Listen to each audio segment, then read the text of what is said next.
Hello, welcome back to my channel and to another reaction video. This time we'll be continuing the Warhammer 40k series. This is the Death Guard Legion by the Templin Institute.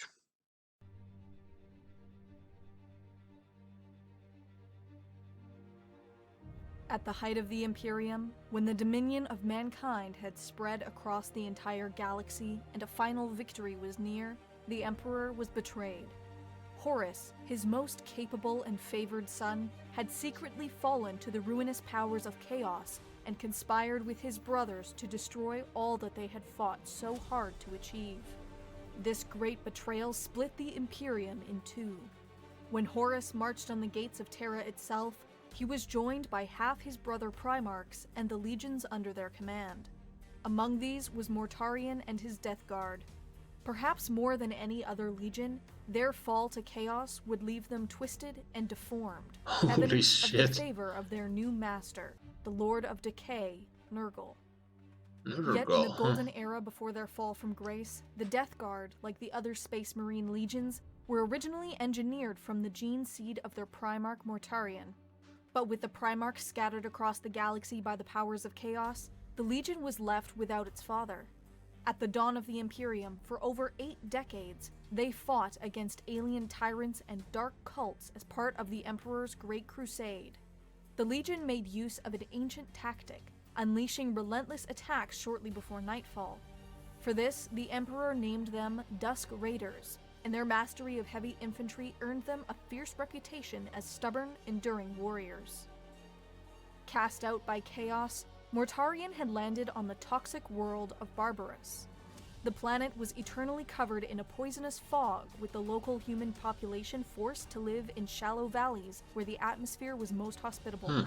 They lived in fear of horrific creatures and warlords that prowled above, which would sometimes descend from the choking fog to slaughter and enslave all they came across. Nightmares When world, the Emperor indeed. and his legions finally arrived on Barbarous, Mortarion had become a truly resilient leader. He had trained and hardened his people, arming them with crude breathing masks so they might exact vengeance on those who for so long had acted with impunity. Mortarion waged a campaign of extermination against the tyrants and warlords who persisted in terrible mountain fortresses where the toxic clouds were thickest, until only one remained.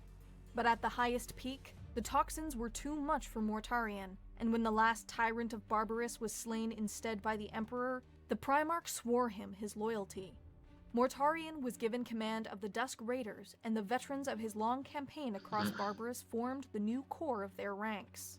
They were renamed in honor of those who had fought against the toxic clouds and now warred across the galaxy as the Death Guard. Mortarion brought his relentlessness to the Legion, and they quickly became masters of not only enduring, but claiming victory even in the harshest of environments. Horus found Mortarion more difficult to bring to his cause than the other traitor Primarchs, but eventually Mortarion was convinced that the Emperor had become a tyrant no better than those who once ruled his homeworld.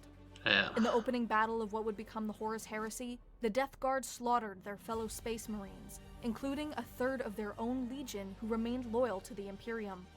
The traitors carved their way across the Imperium, I love their design. Jagatai Khan and his legion, the White Scars, for whom they developed a particular hatred. When the throne world of the Imperium came under siege, the Death Guard were among the traitor legions sent to take part in the ultimate defeat of the Emperor. Mortarion had insisted on sacrificing his fleet's navigators, however, who he believed were not entirely loyal. Without their guidance, the Death Guard were left adrift in the realm of chaos, completely at the mercy of the Dark Gods. The Legion's skill in resisting even the harshest toxins attracted the attention of Nurgle, the chaos god of plague, pestilence, and disease. He blessed them with his gifts, not gonna lie, that's a dope even design. their legendary resilience could not overcome. Really love it. The Legion was transformed utterly, becoming an guts army are of postulate spilling open. grotesques, This is riddled with fan art, but corruption, still. yet unable to die. None suffered greater than Mortarion, now a nightmarish demon lord who traded his soul and the souls of all his sons in exchange for deliverance. What emerged from the warp to take part in the Battle of Terra bore little resemblance to what had entered. The last betrayed remnants of the Dusk Raiders were gone forever. In their place, stood the plague marines of the Death Guard. When the Emperor slew Horus in orbit over Terra and the rebellion collapsed, the Death Guard fell back to the Eye of Terror alongside the other traitor legions. Barbarus was quickly destroyed by the vengeful Imperium, so deep within the Eye of Terror, the Death Guard set about creating their fallen world anew. Their new homeworld is a dark reflection of Barbarus, wrapped in clouds of contagion, home to plague-ridden abominations that stalk rotting forests and putrid swamps.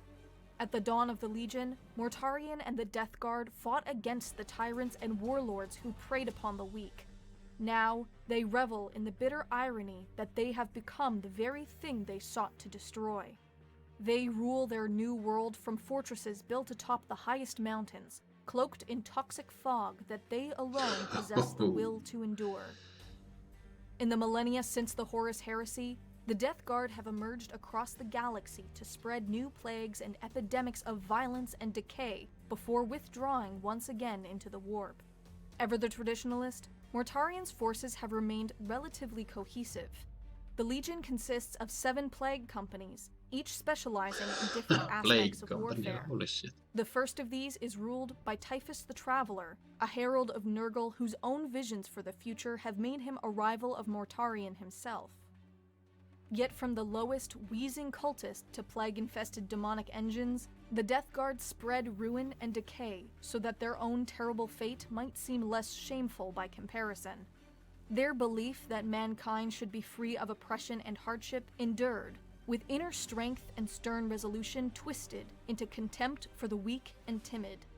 The arrival of the Death Guard on the battlefield is marked by a buzzing drone that soon rises to a deafening roar as billions of plague flies swarm across the desolation of no man's land.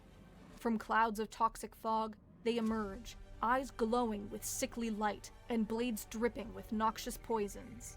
The torrent of revolting destruction they unleash overwhelms the enemy's strength, and even those who might escape are riddled with incurable plagues and do nothing but spread sickness and despair ever That's farther. a cool axe. So have the sons of That little Mortarion bus conquered sauce or countless whatever. worlds in the name of the Plague God.